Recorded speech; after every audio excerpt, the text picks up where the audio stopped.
The aroma of slow-roasted brisket permeated every corner of Ronnie Harrington's spacious suburban kitchen. He adjusted the temperature on the oven and checked his watch. 6:15 p.m. Family would arrive in 15 minutes, and everything needed to be perfect, not because he particularly enjoyed their company, but because that was Ronnie's nature. He was a man who took pride in doing things right. Ronnie had built his automotive empire from the ground up, growing up with calloused hands from working on cars since he was 12.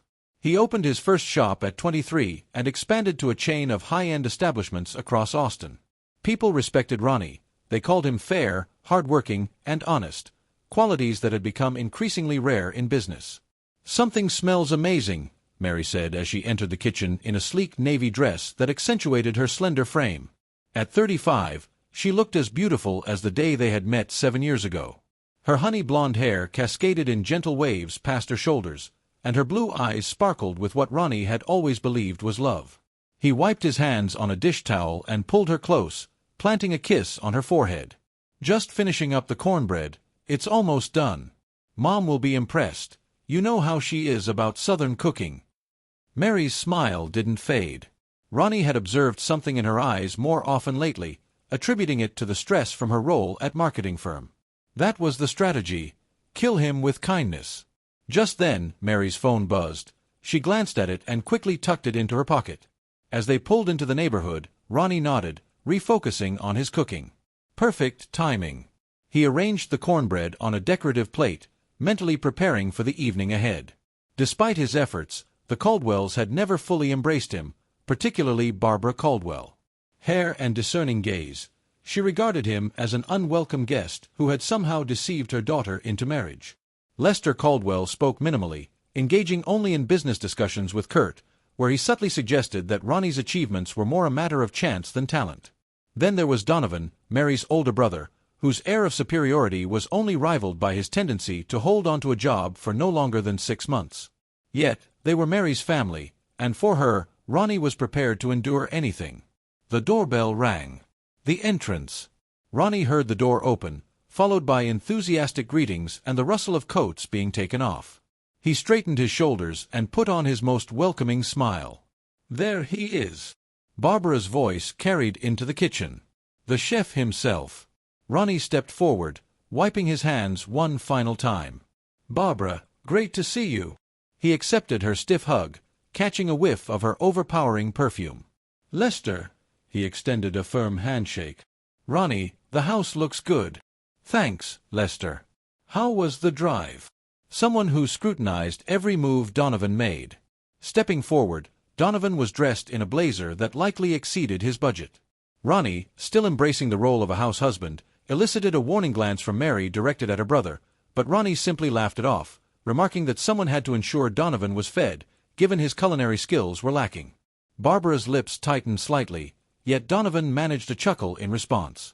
"Fair enough," he said as Ronnie announced that dinner was ready, guiding them toward the dining area. Room hope everyone brought their appetite. The table was set beautifully. Mary had arranged fresh flowers as the centerpiece, and the good china gleamed under the soft lighting. Ronnie had prepared a feast: slow roasted brisket, homemade cornbread, garlic mashed potatoes, roasted vegetables, and Mary's favorite salad with cranberries and pecans. "This looks wonderful," Barbara admitted reluctantly as they took their seats. "Ronnie's always been the better cook," Mary said, squeezing his hand under the table. Lester grunted as he helped. Ronnie focused on the brisket, a commendable effort for a mechanic. He caught Barbara's comment but chose to let it pass. While he preferred the title of automotive entrepreneur, he acknowledged that mechanic was also fitting. Donovan inquired about business as he poured himself a generous glass of the fine red wine Ronnie had opened. "Still got those 5 shops," Ronnie stated. 7 now, he added with a hint of pride. "We opened one in North Austin last month and another in San Marcos. We're looking at expanding to Dallas next year." Barbara responded, her tone suggesting skepticism despite her words. "Impressive. You must be working all hours. It's quite a commitment, Ronnie." "Acknowledged, but I have a competent team. My operations manager, Jackson, oversees much of the daily operations now." Jackson Lester, the ex-military individual, has been a reliable asset. Ronnie nodded, recognizing him as a Marine. "We've maintained our friendship since high school, which speaks volumes about loyalty in the workplace," Barbara remarked, highlighting the importance of dedicated employees. Interestingly, Mary interjected, asking if Mom had mentioned the garden club's recent award. The discussion then transitioned to more neutral subjects. Ronnie engaged when appropriate, but primarily took a step back to observe, noting Mary's apparent tension as she checked her surroundings. He noticed her phone under the table and caught the significant glances exchanged between her and Donovan. He observed how Barbara consistently redirected every conversation towards finances, family, or future plans. "We should really have grandchildren soon," Barbara declared over dessert, a peach cobbler that Ronnie had made from scratch. "Mary isn't getting any younger." Mary stiffened beside him. "Mom, we've talked about this." "I'm just saying, dear, 35 is pushing it, medically speaking." Ronnie placed his hand on Mary's knee. "We're not in any rush. When the time is right." "When will that be?" Barbara pressed. "After you open your 20th garage." Mom Mary warned Lester to put down his fork. "What Barbara means is that life isn't all about work, son. Family matters." "I couldn't agree more," Ronnie said evenly, looking directly at Lester. "Family should always support each other, back each other up, and be honest with one another." An uncomfortable silence fell over the table. "More wine," Ronnie offered, breaking the tension. As the dinner progressed, Ronnie found himself counting the minutes until they would leave. Something felt off tonight. More than usual, the Caldwells had never been warm, but tonight there was an undercurrent of something else. Anticipation, perhaps, as if they were waiting for something. "I need to get some more chairs from the garage," Ronnie said as they moved to the living room for after-dinner drinks. "The one you're sitting in is wobbling a bit, Lester." "I'll help," Donovan offered, starting to rise. "No need," Ronnie waved him off. "Enjoy your drink. I'll just be a minute." The evening air was cool as Ronnie stepped into the garage. He flipped on a light and headed toward the stack of extra dining chairs in the corner. He was about to grab one when he heard voices from the patio, which had joined the garage. Donovan's voice carried clearly through the thin wall. "You need to move things along." "I'm handling it," Mary's voice replied defensively. "These things take time if you want to do them right." Ronnie froze, his hand on the chair. "I still can't believe you married this loser," Donovan sneered. "Dad's right. You need to divorce him before you have kids and get stuck forever." The words hit Ronnie. It felt like a physical blow, yet it was Mary's response that dismantled everything. "I'm already working on it," my lawyer stated, suggesting we could claim half of his business. Ronnie's grip on the chair tightened until his knuckles turned white, his breathing shallow as the truth washed over him in waves. Mary, his wife, his partner, the woman he had built his life around, was planning to leave him. Not just leave him, but take half of everything he had worked for. The voices continued, but they now sounded distant, drowned out by the roaring in his ears. "Fragments of proof will not support claims of infidelity. A few more months of careful observation would be beneficial." He set the chair down with intention, his mind racing while his body maintained a composed demeanor. Taking several deep breaths, he relaxed his face and loosened his posture. It was crucial that no one discovered what he had just learned. Not yet. Ronnie grabbed 2 chairs and returned inside, his smile firmly in place. "Found them," he announced cheerfully as he re-entered the living room, where Mary and Donovan had also returned, both nursing their drinks. If he hadn't overheard them, he might never have noticed the guilty glance they exchanged. "This should be more comfortable," he told Lester, replacing his chair. "Much obliged," Lester said, settling back with his whiskey. The rest of the evening passed in a blur. Ronnie laughed at jokes, refilled drinks, and participated in conversations while a cold rage built inside him. He studied Mary, her practiced smile, her casual touches on his arm, her performances of affection. How long had it all been fake? How much of their marriage had been real? When the Caldwells finally left around 11, Ronnie stood in the doorway beside Mary, with his arm around her waist. He waved goodbye. "Well, lovely evening," Barbara called out. "We must do this again soon." "Any time," Ronnie replied, his smile unwavering. "You're always welcome in our home." As the taillights of their car faded down the street, Mary sighed and leaned against him. "That went well, don't you think?" Ronnie nodded, studying her face. She appeared relaxed and untroubled. "They seemed to enjoy themselves. Mom loved the brisket, though she'd never admit it. Mary yawned. I'm exhausted.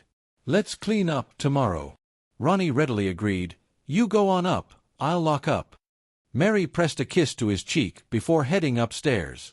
Ronnie observed her departure, reflecting on the unfamiliarity of the woman he had been married to for 5 years. He moved through the house with purpose, turning off lights and checking locks, his mind processing the information he had gathered and its implications. In their bedroom, Mary was already under the covers, scrolling through her phone. She set it down upon his entrance, offering a sleepy smile. Come to bed, babe. Ronnie changed into his pajamas and slid into bed. Under the sheets, he remained on his side of the bed. Typically, he would pull her close, intertwine their legs, and inhale the scent of her hair. Tonight, however, the thought made his stomach churn. Everything okay?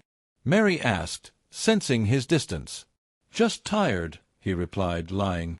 Big day tomorrow, right? The supplier meeting. She turned away, her back to him. Good night, Ronnie. Good night, Mary. Ronnie stared at the ceiling, his mind racing through options, scenarios, and plans. Sleep was elusive, while beside him, Mary's breathing soon settled into the steady rhythm of slumber. Untroubled by guilt or deception, he reflected on the business he had built from nothing, the 12-hour days, the missed vacations, the risks he had taken. He had done it all with the belief that he was creating a future for them both. Now, she sought to claim half of it, as if she deserved a reward for her betrayal. The rage that had been building all evening crystallized into something harder, colder, and more focused. Ronnie Harrington was not a man who acted rashly. He was not a man who relinquished what was his, and he was certainly not a man who forgave. Betrayal, and as the first light of dawn filtered through the curtains, Ronnie had made his decision. Mary Caldwell and her family thought they could play him for a fool. They were about to learn just how wrong they were. Morning arrived with bitter clarity. Ronnie rose early, leaving Mary still asleep in their bed. He showered and dressed with mechanical precision, his mind cleared despite the sleepless night. When he checked his phone, there was a text from Jackson confirming their 9 a.m. meeting at the main shop. Ronnie made coffee, but didn't prepare breakfast as he usually did. Let Mary wonder where he was. Let her feel the first hint of uncertainty that he scrolled. A brief note had ahead. An early meeting with suppliers by the drive to his flagship automotive shop gave him time to think. Acid churned in his gut as Mary's words replayed in his mind. Already working on it. My lawyer says we can take half his business to half his business, as if she'd helped build it, as if she deserved it. Ronnie pulled into his reserved parking spot at Harrington Automotive, a sleek modern building featuring floor-to-ceiling windows and a customer lounge that rivals luxury hotels, stands as a testament to years of dedication and hard work. Jackson was waiting in Ronnie's office, a cup of coffee already in hand. At 40, Jackson Rivera embodied the essence of a former Marine, trim, alert, with closely cropped dark hair and observant eyes that missed nothing. However, it was his strategic mind that Ronnie valued most, along with his unwavering loyalty. You look like hell. Jackson greeted Ronnie as he closed the door behind him. We've got a problem. Jackson set down his coffee. What kind of problem? Mary's planning to divorce me. Jackson's expression remained largely unchanged, but Ronnie noticed a slight tightening around his eyes. You sure about that? Heard it from her own mouth last night. She's working with a lawyer, coming after the business. Jackson muttered, I never trusted her. Yeah, well, I did. Ronnie sank into his chair, the full weight of the betrayal hitting him anew. Her whole family isn't on it. I've been planning this for quite some time, Jack. What do you need? This was the reason Ronnie had contacted Jackson first. No unnecessary words, no hollow sympathy, just a direct question. What do you need? I need to safeguard the business, and then I need to ensure they regret ever considering this action against me. Jackson nodded slowly. The business aspect is clear. We will move assets, restructure, and create the appearance of diminished value. As for the other matters, he leaned in closer. How far are you willing to go? I'm not interested in violating any laws, Ronnie clarified, but I want them to truly grasp the situation. I want them to understand precisely who they are attempting to cross. Fair enough. Jackson pulled out his phone. I know someone who can assist with the business aspect. A financial expert who works with high-net-worth divorces and specializes in asset protection. Can they be trusted? Absolutely. It's your cousin, Delaney Mercer. Ronnie blinked in surprise. Let Mary and her family try to contact him. Once he was ready to disappear, 47 desperate messages before they realized. They had lost control of the situation, but for now, he would assume the roles of the devoted husband, the hard-working businessman, and the unwitting victim. All the while, he would be dismantling the trap they believed they had set for him. His phone buzzed with a text from Delaney, looking forward to lunch. Bring all relevant financial documents. We'll fix this. Ronnie replied with a simple thank you, then turned to his computer and began gathering the necessary information. Bank statements, business valuations, tax returns, property deeds, everything that was required. Represented the life he built and the life Mary was attempting to take. By the time he finished, it was nearly noon, and he had received 17 missed calls from various vendors and employees, but none from Mary. She was likely preoccupied with her mother. Ronnie left instructions with his assistant to reschedule his afternoon appointments and then proceeded to the restaurant to meet Jackson and Delaney. As he drove, he felt an unusual sense of calm. The initial shock and pain had transformed into determination. Mary and the Caldwells had made a significant miscalculation. They underestimated him. They perceived the successful businessman, the generous provider, the man who turned a blind eye to rudeness or demands. They failed to recognize the fighter who had clawed his way up from nothing.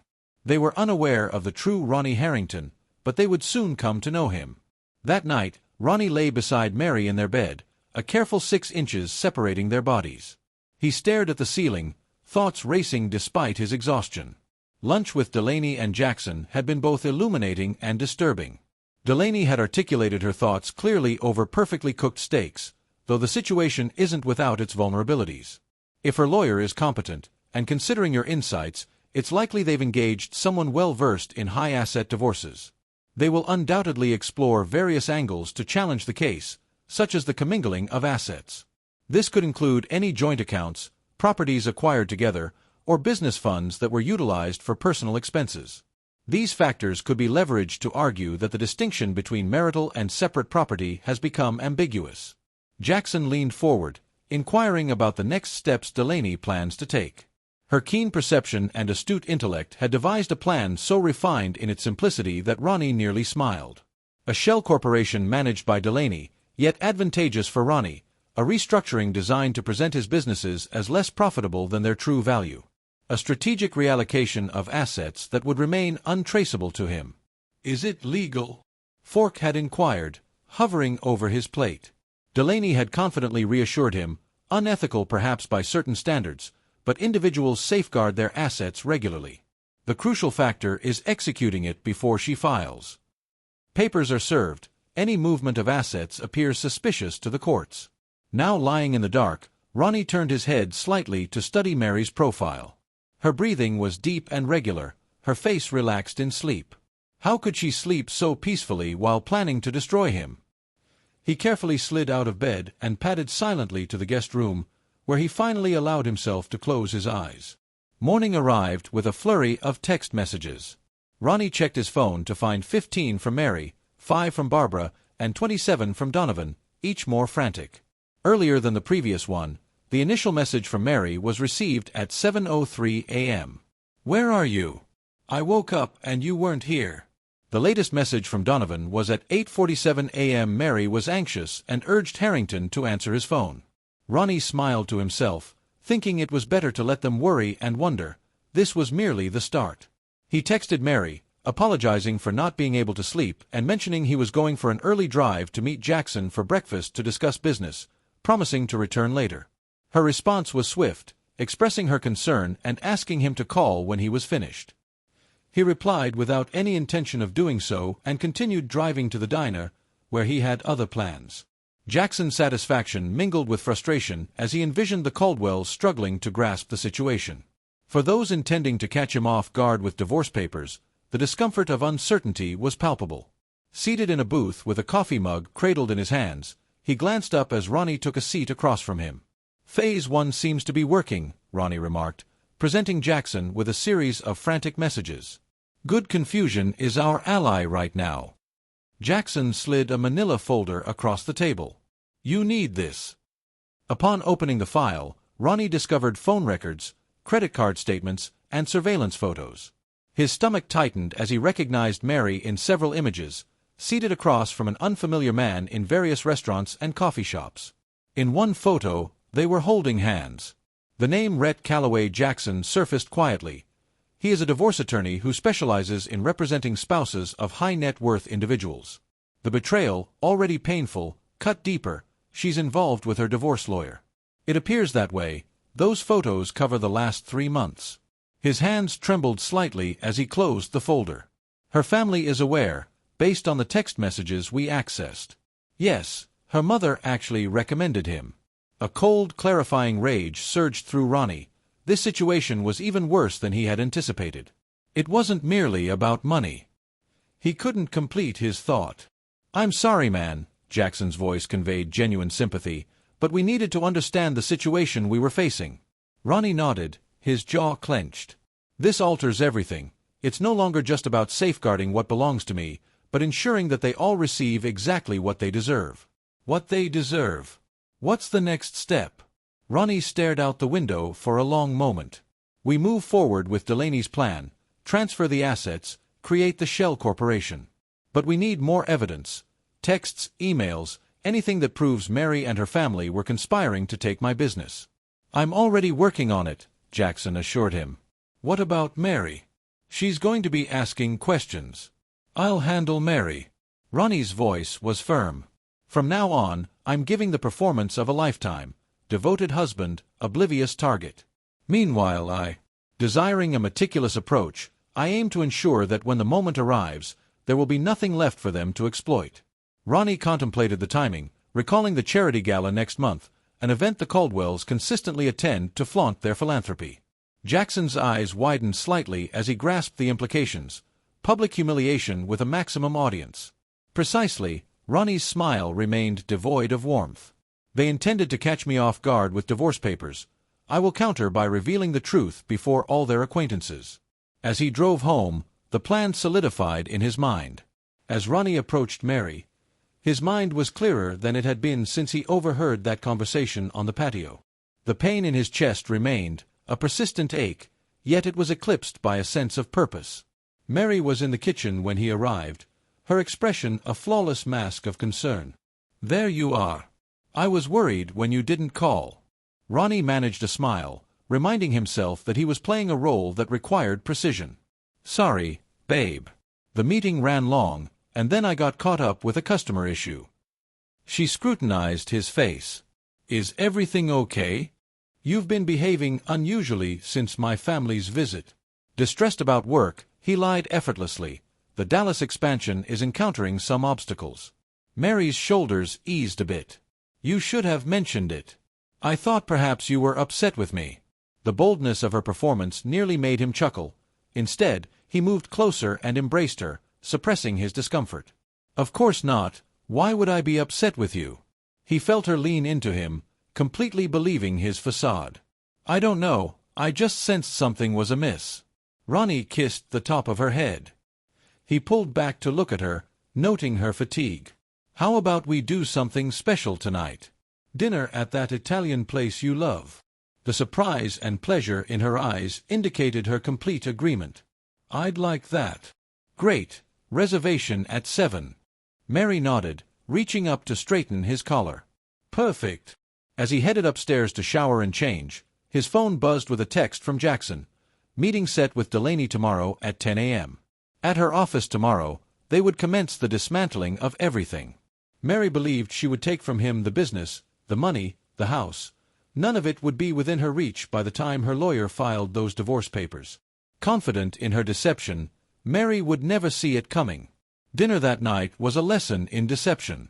Ron H. laughed at Mary's jokes, held her hand across the table, and listened attentively as she discussed her day with her mother, all the while cataloging her lies, noting the careful omissions, and storing them away. Away ammunition for the day of reckoning. "Mom sends her love.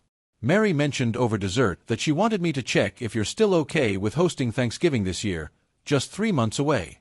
By then, everything will be different, of course." Ronnie replied, "Wouldn't have it any other way."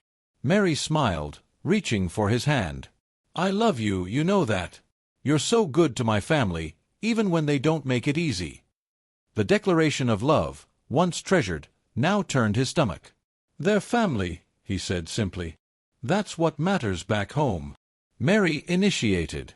After weeks of distance, Ronnie engaged in intimacy, yet he felt a deep-seated contempt. As she drifted off to sleep in his embrace, he gently removed himself and retreated to the guest room, unable to uphold the facade for an entire night. In the stillness of the dark, he checked his phone and found a message from Delaney outlining their next steps. The plan was set in motion, leaving no room for retreat. Ronnie lay on the ceiling, mentally preparing for the role he was about to undertake in the weeks ahead. A devoted husband, a thriving entrepreneur, and an unsuspecting target, yet beneath the surface, he was evolving into something entirely different, the mastermind of a revenge so thorough and catastrophic that the Caldwells would be left in ruins. Mary would soon realize that betraying Ronnie Harrington was the gravest error of her life. The glass-walled conference room in Delaney Mercer's downtown office provided a sweeping view of the Austin skyline, but Ronnie's focus remained steadfast on the documents laid out on the polished table. 2 weeks had passed. Time elapsed since he uncovered Mary's betrayal, during which he upheld his facade of normalcy while meticulously strategizing to undermine her schemes. "The Shell Corporation has been established," Delaney articulated, tapping a perfectly manicured nail against the incorporation documents. At 33, his cousin had cultivated a reputation as a financial strategist, focusing on assisting affluent clients in safeguarding their assets amid contentious divorces. Her auburn hair was elegantly pulled back into a sleek ponytail, and her green eyes, a familial trait, were shared with Ronnie. "There has been no oversight. It is a holding company that is acquiring your automotive shops as a strategic investment. In essence, you will retain control through my guidance. When Mary's lawyer begins to investigate, as Ronnie mentioned, they will uncover a legitimate business transaction. We have backdated some preliminary paperwork to give the impression that this acquisition has been in progress for months. Everything is compliant and structured to benefit you." Jackson, seated next to Ronnie, analyzed the flowchart that the delay had produced. "What is the status of the personal accounts?" Delaney slid another folder forward. "That's trickier. The house is in both your names, Ronnie. We can't just transfer your interest without raising red flags. So, what do? "We create justifiable debt against it," Delaney explained. "You'll take out a business loan using the house as collateral. On paper, it reduces the equity significantly." Ronnie nodded slowly. "And a business valuation already handled?" "I got a friendly appraiser who's provided a conservative estimate of your company's worth. If Mary's lawyer brings and their own appraiser, they'll be working with different assumptions and metrics." "How long before all this is in place?" Ronnie asked. "Most of it's done already," Delaney said, surprising him. "We just need your signatures on these documents, and then we'll file everything properly. By the end of next week, your business assets will be effectively shielded." Ronnie picked up a pen. "Let's do it." As he signed document after document, a weight lifted from his shoulders. Mary thought she was being clever, thinking she had him cornered. While she was meeting with her lover and plotting with her family, Ronnie was systematically dismantling her plans. "There's one more thing," Jackson said as Ronnie finished signing. "We've been monitoring Mary's communications." Ronnie set down the pen, realizing she's planning to file within a month. Apparently, Rhett thinks they have enough evidence of financial misconduct to challenge the prenup. "Financial misconduct?" Ronnie repeated incredulously. "That's rich." "It's a common tactic," Delaney explained. "They'll argue that you used marital funds to expand the business, or any suggestion that you misled her about your assets during the prenup signing is completely false," Ronnie stated, his voice tense with frustration. Delaney concurred, acknowledging that while these lies exist, they can be impactful if we are not adequately prepared. Fortunately, Jackson retrieved his phone. "There's something else you should see," he said, swiping through to locate a specific text message before handing the phone to Ronnie. It was a conversation between Mary and her mother from 3 days ago, where Mary expressed urgency, stating, "We need to move quickly. There may be growing suspicion." Barbara inquired if he had mentioned anything, to which Mary replied no, but noted his distant behavior, staying late and rising early. Barbara remarked that this was typical for him, always focused on work. Mary countered that she was filing next week, as Rhett advised that the sooner, the better. Barbara emphasized the importance of ensuring everything was prepared, as they only had one opportunity. Ronnie returned the phone, his demeanor shifting to a more serious tone, indicating they had even less time than anticipated. Jackson reassured him that they were still ahead of her, but posed the critical question of their strategy. Should they allow her to file and then counter, or take a different approach? Should we preempt her? Ronnie weighed his options. We could let her believe everything is unfolding according to her plan while we focus on securing the assets, gathering more evidence, and preparing for the gala, the Austin Children's Hospital benefit. Delaney inquired, "That's still a month away?" Ronnie affirmed, "It's perfect timing. By then, everything will be in place. Mary will have filed for divorce, convinced she's entitled to half my business. Her family will be celebrating, and then, in front of everyone who matters in this city, they'll discover the truth." They are navigating a delicate situation. Delaney exchanged a cautious glance with Jackson. "That's a risky strategy," she remarked thoughtfully. "It gives her time to potentially uncover our plans." "She won't," Ronnie replied with assurance. "She believes I'm oblivious, and I'm going to solidify that perception starting tonight." "How?" Jackson inquired. "I'm taking her out for an extravagant dinner, flowers, the whole package, playing the part of the devoted husband who has no clue that his wife is about to surprise him with divorce papers." Delaney appeared doubtful. "Are you certain you can manage that, considering what you know?" Ronnie's smile was distant as he arrived home that evening, carrying an armful of red roses and a small jewelry box containing diamond earrings. Mary was in the kitchen, typing on her laptop, likely corresponding with Rhett or her family about their plans. She looked up in surprise when Ronnie entered. "What's all this?" she asked, quickly closing her laptop. "For you," Ronnie replied, presenting the flowers with a smile that didn't quite reach his eyes. "I've been so caught up with work lately, I wanted to make it up to you." Mary accepted the flowers. Genuine confusion crossed her features. They were beautiful. "Thank you." That wasn't all. Ronnie held out the small velvet box. "Go on, open it." Mary's hands trembled slightly as she lifted the lid to reveal the sparkling earrings. "Ronnie, these must have cost a fortune." "You're worth it." He leaned in to kiss her cheek, fighting back his revulsion. "I've made reservations at Chez Philippe for 8. Wear that blue dress I love." "What's the occasion?" Mary asked, still trying to process this sudden show of affection.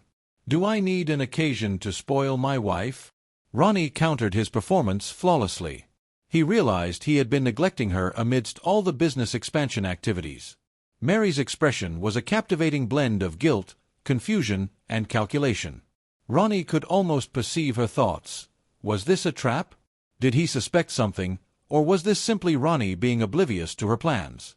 "I'll go get ready," she finally said, placing the flowers on the counter. "Thank you for these. They're perfect." As Mary headed upstairs, Ronnie allowed himself a small, grim smile. Her wonder prompted her to second-guess herself. The more uncertain she felt, the more she revealed. Dinner became an exercise in restraint. Ronnie listened attentively as Mary discussed her day, inquired about her weekend plans, and generally fulfilled the role of a devoted husband. All the while, he catalogued her lies, noting the moments she checked her phone under the table and observing her eyes for signs of deception. "I was thinking," he said as they enjoyed their dessert, "maybe we should take a vacation soon, just the two of us, to reconnect." Mary nearly choked. On her wine vacation now, with the Dallas expansion underway, the business will manage without her for a week. Ronnie reached across the table to take her hand. "What do you say? Maybe the Bahamas or Paris? You've always wanted to see Paris." "That sounds wonderful," Mary replied, her smile somewhat strained. "But maybe we should wait until things are more settled with work." Of course, she would say that. She couldn't very well file for divorce while they were sipping champagne under the Eiffel Tower.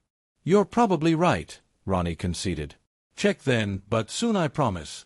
Mary nodded, relief evident in her posture. By the time they returned home, Mary seemed completely convinced by his performance. She initiated intimacy again, and Ronnie once more played his part, all the while feeling nothing but contempt for the woman in his arms.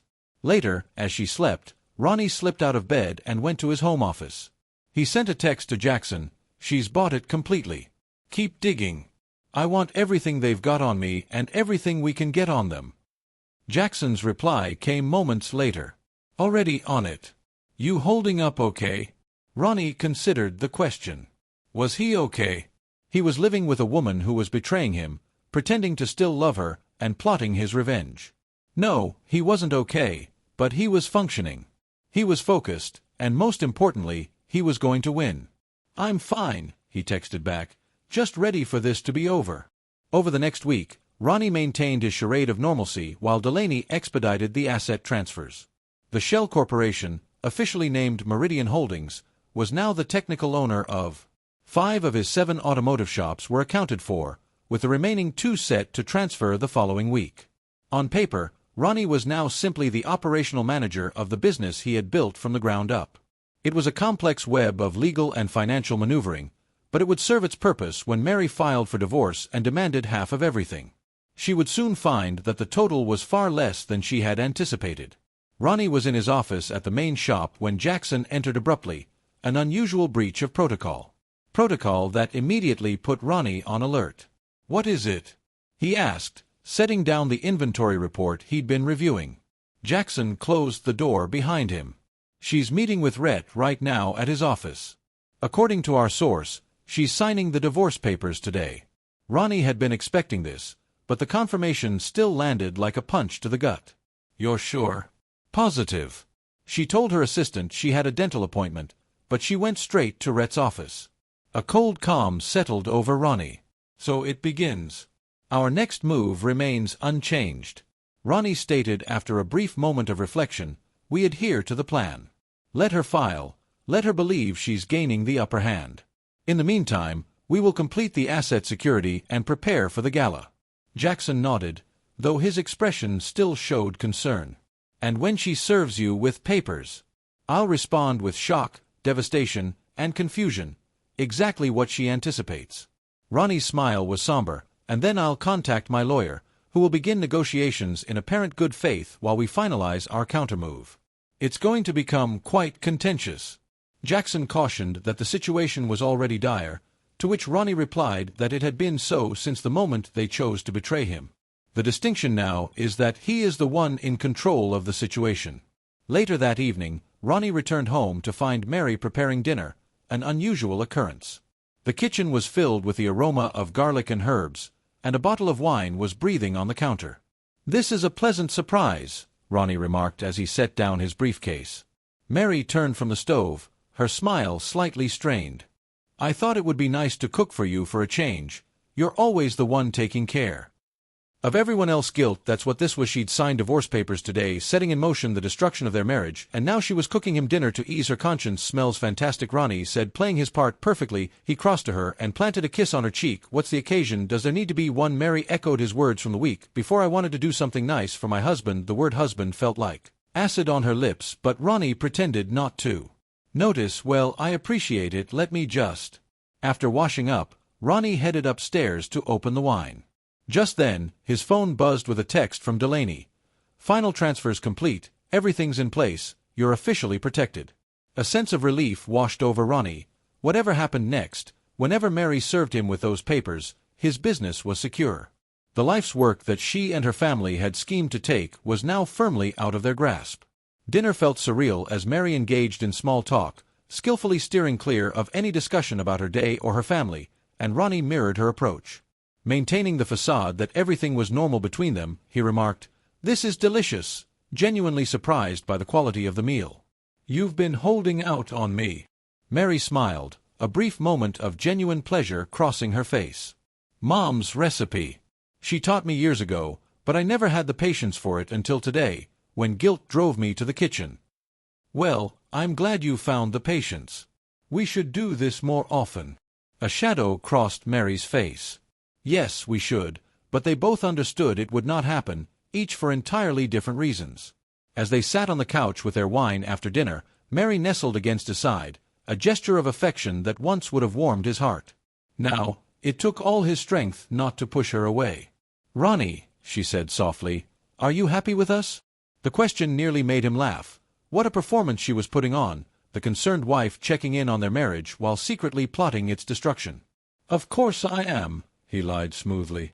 "Why do you ask?" Mary traced the rim of her wine glass with her finger. "I don't know, we've both been—" Recently, life has been quite hectic, leading to moments of doubt about our connection. However, Ronnie asserted with conviction that this is merely a challenging phase and that things will eventually stabilize. Mary appeared comforted by his words, expressing her affection. Despite the urge to confront her dishonesty, Ronnie chose to embrace her, placing a gentle kiss on her temple. He acknowledged her feelings, though the sentiment felt hollow to him as he lay awake that night, gazing at the ceiling while Mary slept beside him. Mentally reviewing all that had transpired and what lay ahead, the paperwork was meticulously organized, and the assets secured. It was merely a matter of time before Mary would take her next step. He was prepared, more than prepared, 3 steps ahead of her, completely unaware of the trap that had been set. Now, all that remained was to wait for her to make her move. 3 days later, Ronnie was in his office when his assistant, Lisa, contacted him via intercom. "Mr. Harrington, there's someone here to see you." "It's urgent." Ronnie glanced at his calendar, puzzled. "Appointment scheduled." "Did they provide a name?" "Yes, sir. Michael Prince, who identifies himself as an attorney." This was the moment. Mary was having him served with divorce papers at his place of business, a notably humiliating detail that did not catch him off guard. "Send him in," Ronnie instructed, already preparing his expression to convey an air of unsuspecting neutrality. Michael Prince was a slender man, sporting wire-rimmed glasses and carrying a briefcase that appeared more costly than his suit. "Mr. Harrington," he began formally, "I represent your wife, Mary Caldwell Harrington, in—" The issue concerning my wife, Ronnie, introduced a note of uncertainty into his voice. "What issue?" he asked. "Is Mary okay?" The apprentice appeared briefly unsettled. "She's fine, sir. I'm here to deliver divorce papers. Mrs. Harrington has initiated proceedings for the dissolution of your marriage." Ronnie's expression shifted through a range of emotions he might have experienced had this genuinely been unexpected. Shock, confusion, hurt, anger. "Divorce? That can't be correct. There must be some error." "I assure you there is no error," the apprentice replied, extending a thick envelope. "These are the legal documents. Documents detailing Mrs. Harrington's petition require your response within 30 days. Ronnie did not take the envelope. "I need to speak with Mary. This seems to be a misunderstanding. However, Mrs. Harrington has directed me to inform you that all future communication should be conducted through legal representatives. The envelope has been placed on the desk, and my contact information is included. Please have your attorney reach out to discuss the next steps." "I don't have an attorney for this.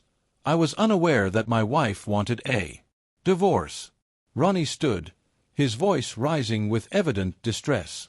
"What is this really about?" Prentice took a step back, clearly uncomfortable with the emotional display. "All relevant information is in the filing, Mr. Harrington. Good day."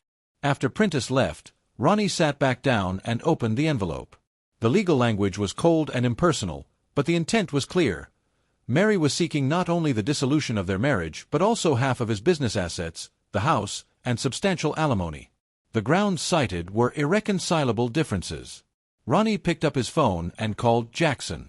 "It's done," he said simply when his friend answered. "I've been served. How are you holding up?"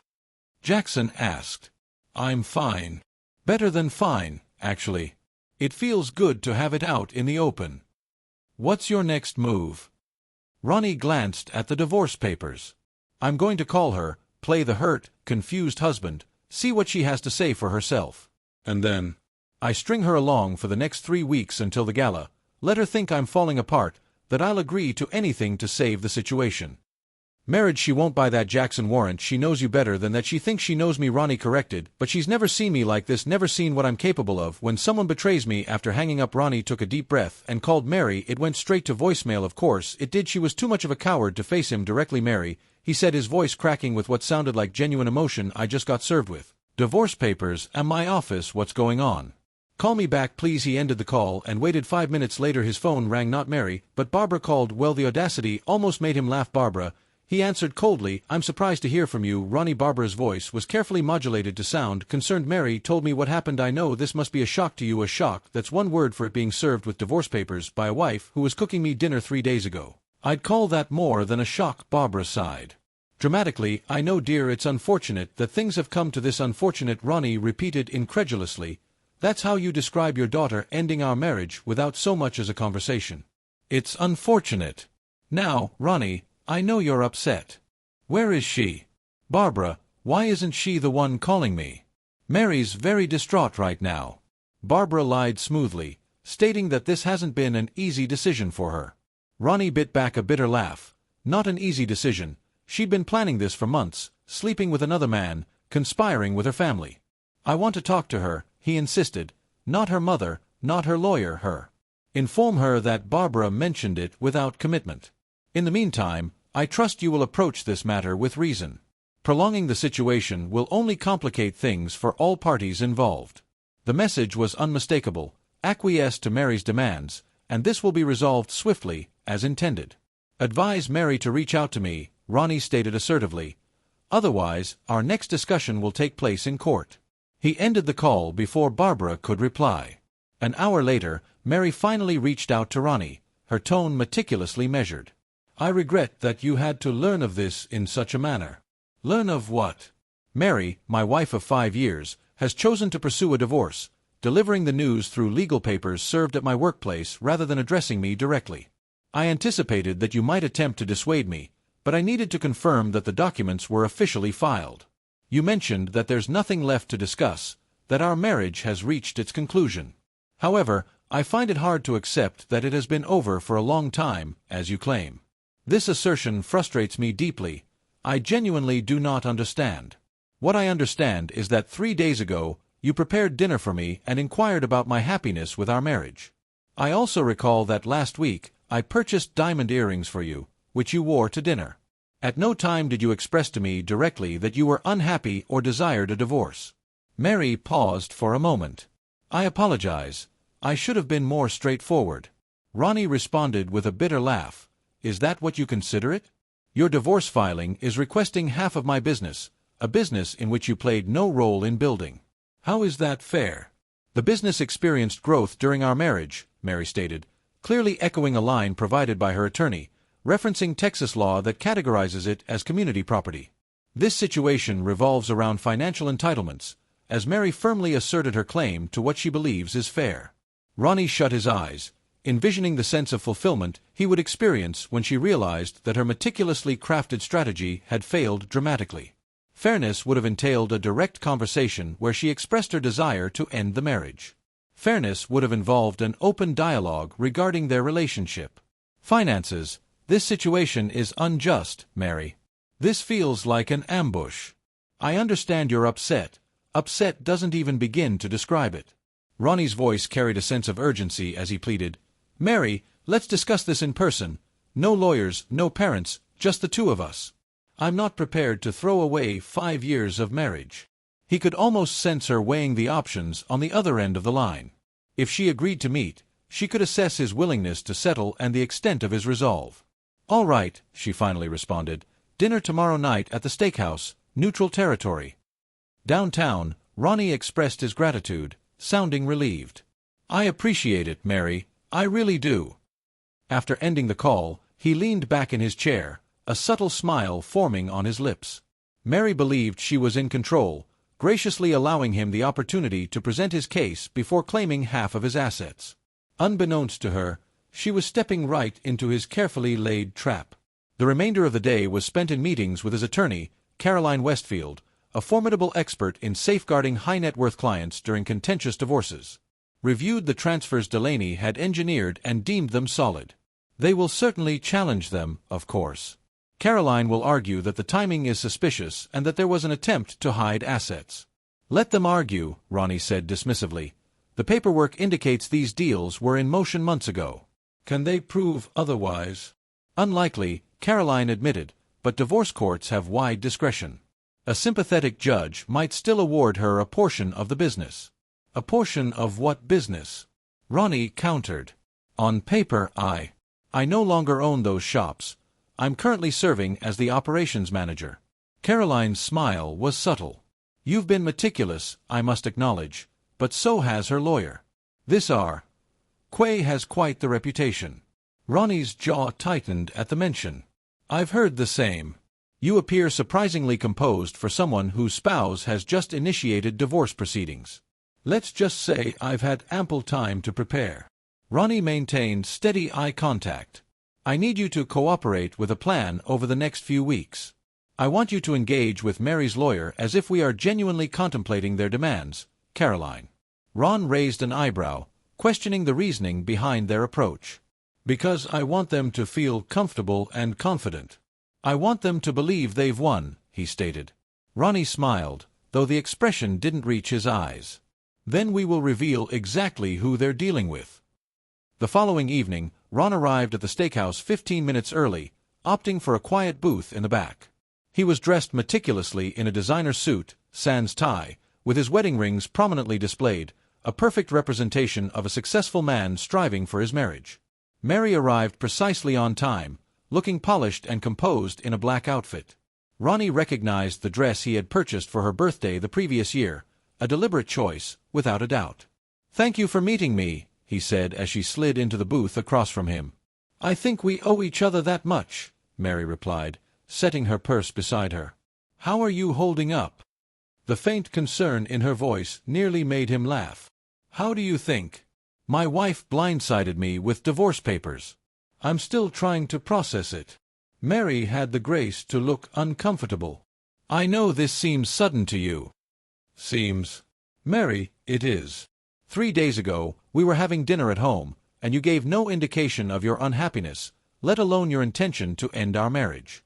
"I've been feeling this way for a long time, Ronnie." Mary's gaze faltered. "I just didn't know how to express it, so instead, you confided in the lawyer." Ronnie's tone grew stern. "Your family was aware, but I was left in the dark." Mary flinched slightly. "I needed support and guidance, but did that guidance involve claiming half of my business, which you had no part in building?" "That's not fair," Mary argued. "I supported you while you expanded.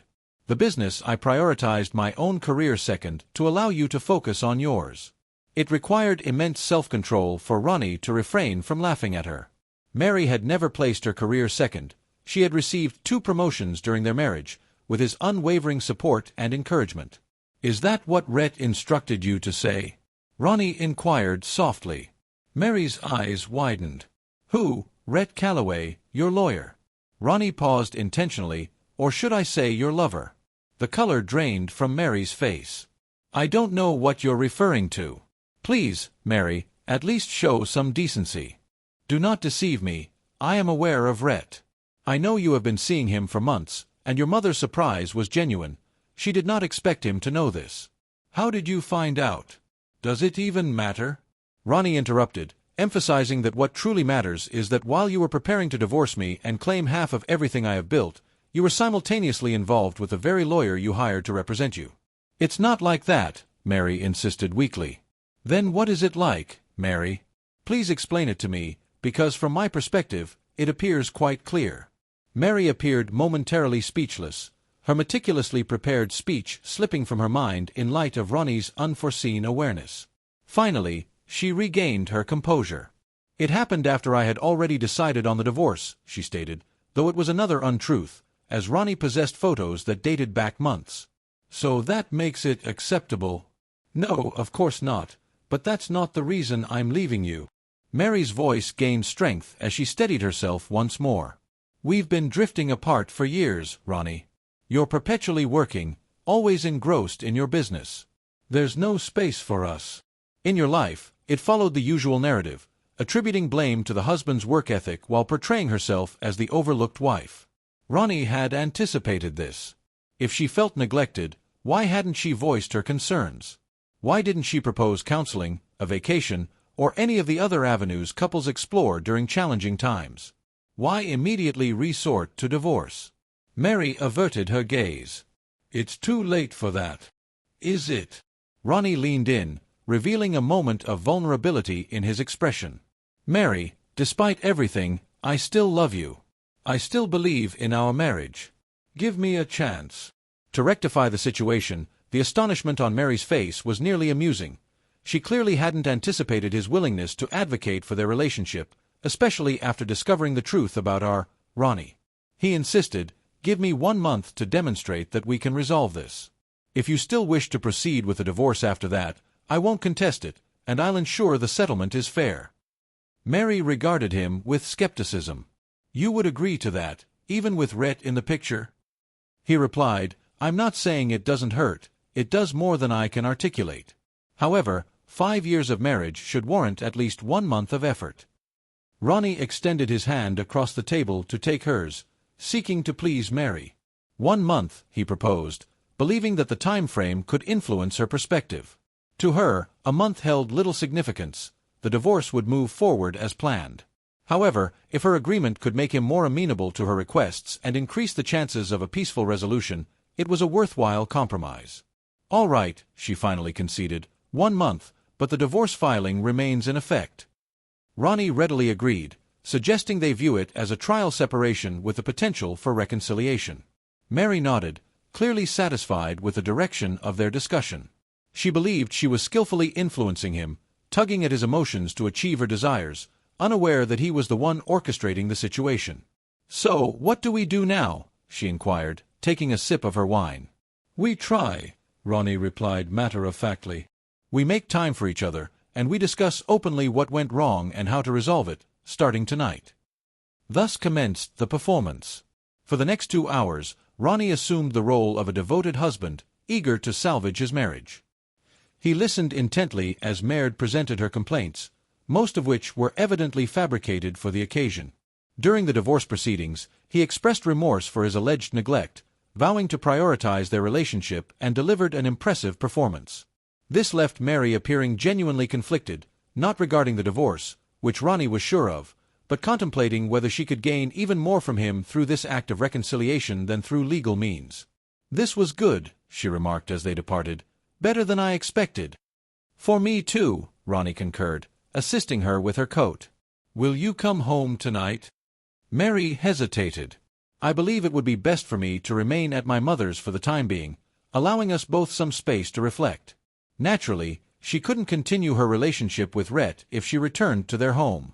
"I understand that, but soon," she reiterated, the falsehood evident in her eyes as he observed her departure. Ronnie's demeanor shifted, the compassionate expression faded, replaced by a steely resolve. Mary assumed she was outsmarting him, leveraging his emotions to extract what she desired. Little did she know that each concession, every promise, and every emotional plea was merely a component of his broader strategy. Strategy that I devised over 3 weeks at the charity gala would reveal to Mary and the entire Calwell family just who they had underestimated, and by then, it would be far too late for them to take any action. The following 2 weeks unfolded like a meticulously planned performance. Ronnie executed his role flawlessly as the devoted husband striving to salvage his marriage. He sent flowers to Mary at her mother's house, called her daily with updates on his efforts to change, and projected the image of a man genuinely desperate to win back his wife. Meanwhile, as the investigation progressed, Jackson and his team delved further into Caldwell's activities, revealing intricate layers of deception that even Ronnie had not foreseen. "You need to see this," Jackson stated, placing a file on Ronnie's desk. Exactly 10 days after Mary had served him with divorce papers, Ronnie opened the file to discover bank statements, text messages, and surveillance photos. "What am I looking at?" he asked. "Evidence that this has been in the works for at least a year," Jackson replied, indicating the bank statements. "Mary opened a separate account last March. She has been discreetly withdrawing funds from your joint account in small increments, which might not raise immediate suspicion, approximately $2,000 each month. Ronnie calculated that amounts to over $20,000, specifically $24,000, and that's just what we can account for." Ronnie reviewed the surveillance images, revealing Mary not only meeting with Rhett, but also with several individuals he did not recognize. "Who are these people?" "Primarily financial advisors, and in one particular photo, Jackson pointed out Mary with an older gentleman in a high-end suit, who specializes as a business valuator. Determining the value of companies for divorce proceedings reveals a betrayal that runs deep. The planning has been ongoing for over a year, with one party living in the shared home and sleeping in the same bed while strategizing to claim everything. The situation escalates, as Jackson grimly notes Donovan's involvement. Ronnie turns to the last page and discovers documents linked to a shell company registered under Donovan's name. What is this? A company established specifically to acquire your automotive chain once it becomes part of the divorce settlement? The intentions are clear. They intended to pressure a sale to this company, overseen by Donovan and financed by your father-in-law, at a price significantly below market value. The boldness of their actions was astonishing. Not satisfied with seizing half of his business, they had devised a scheme to manipulate the settlement, aiming to gain control of the entire operation for a mere fraction of its true value. They were poised to take everything he had worked for, Ronnie stated quietly, with a cold and steady anger simmering within him. That was indeed the plan, Jackson confirmed, until you overheard them, prompting us to take countermeasures. Ronnie closed the file, his determination solidifying. The gala is in 10 days. I want everything meticulously organized, every piece of evidence, every document, every photo. I want it all prepared for maximum impact. The presentation is already in progress, and Delane is managing it to ensure it is executed with precision and professionalism.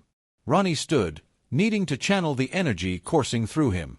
What about Rhett? What additional information do we have? Jackson's smile was sharp. Oh, you're going to appreciate this. It turns out our associate Rhett has a history of becoming personally involved with his divorce clients. We've identified at least 3 cases. Other women he represented while sleeping with them, which constitutes an ethics violation for an attorney. Ronnie sat back down, processing this new information. Can we prove it? We have affidavits from 2 of the women. They're willing to testify if needed. One of them lost her house because of his bad advice while he was personally involved with her. Ronnie tapped his fingers on the desk, contemplating the possibilities. The state bar would be very interested in this pattern of behavior. Jackson agreed, especially since one of them, the clients were still legally married when the relationship commenced, similar to what Mary included in the presentation. Ronnie made the decision to ensure we have documentation to support every claim. We cannot afford anything that could be dismissed as hearsay. Regarding your lawyers, should we involve them in our plans? Ronnie contemplated this and concluded not yet. Caroline requires plausible deniability. Let her proceed with negotiations as if we are contemplating Mary's demands, as it keeps them occupied while we prepare. Additionally, Mary has been texting you about having dinner again. I'll take her to dinner, Ronnie said with a composed smile, continuing to play the devoted husband desperate to save his marriage. The more convinced she is that I'm falling apart, the more impactful the reveal will be. That evening, Ronnie met Mary at an upscale Italian restaurant, her favorite. He arrived with a small gift box containing a bracelet he knew she'd been eyeing. The expense was justified for the role he was portraying. This is lovely, Mary said, opening the box. She appeared genuinely surprised by the gesture. Ronnie, you shouldn't have. I wanted to, he replied, reaching across the table to take her hand. I've been doing a lot of thinking about us, about where things went wrong. Mary slipped the bracelet onto her wrist, admiring how it caught the light. And what have you concluded? That I took you for granted, Ronnie said, the lie easy on his tongue. That I was so focused on building the business that I forgot to build our marriage. Mary nodded, clearly pleased with his supposed self-reflection. I felt that way for a long time. I know that now, Ronnie said solemnly, and I want you to understand that I am dedicated to making a change if you allow me the opportunity. Mary took a sip of her wine, observing him over the rim of her glass. It's not that straightforward, Ronnie. Things have evolved. You mean with Rhett, Ronnie said, letting a trace of pain seep into his voice. Mary at least had the decency to appear uncomfortable. Yes, partly. Do you love him? The question was pointed, intended to put her in a difficult position. It's complicated. No, it's a straightforward question. Do you love him? Ronnie pressed. Mary fidgeted with her napkin. I have feelings for him, yes, but not love. She admitted that everything had happened quickly, though in reality it had been unfolding for at least 6 months, with Ronnie holding evidence of their affair. He kept this information to himself. I understand, he said gently. I'm not asking you to make any decisions tonight. I'm simply asking you to consider the possibility that what we have is worth saving. Mary appeared genuinely conflicted for a moment, leaving Ronnie to wonder if there was any part of her that truly valued their marriage or if it had all been a calculated transaction from the start. At the outset, she contemplated her response before finally stating that it was all she could promise. "That's all I'm asking for," Ronnie replied, gently squeezing her hand before letting it go. The remainder of dinner unfolded with safer conversation. Ronnie inquired about her day and shared amusing anecdotes from the shop, all while carefully upholding the image of a devoted husband striving for his marriage. Meanwhile, he meticulously catalogued her inconsistencies, taking note of the times she checked her phone and the calculated glances she believed he overlooked. By the end of the evening, Mary appeared a bit uncertain about her decision, which was acceptable to Ronnie. He allowed her to ponder and reconsider, knowing the result would remain unchanged. "I've been thinking about the charity gala next week," Ronnie mentioned as they awaited the valet to retrieve their cars. "Will you be my date for old time's sake?" Mary hesitated, expressing her concern that it might not be wise, as people would talk. "Let them," Ronnie replied with a casual shrug. "We're still married after all, and it's for a good cause." After a moment of reflection, Mary agreed, "All right, but just as friends." Ronnie concurred. As Ronnie watched her drive away, he felt the weight of their friendship.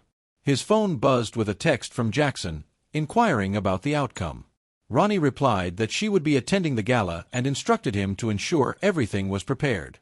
The next day unfolded in a whirlwind of preparations, with Ronnie skillfully maintaining a facade through calls, texts, and thoughtful gifts, all designed to project the image of a man eager to salvage his marriage.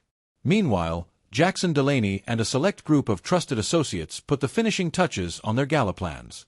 "The presentation is ready," Delaney reported during their final meeting. "Days prior to the event, ensure that the slides, audio clips, and documentation are all seamlessly integrated into the charity presentation you are scheduled to deliver." According to Ronnie's request, "You are set to speak at 9 p.m. immediately following the primary fundraising appeal."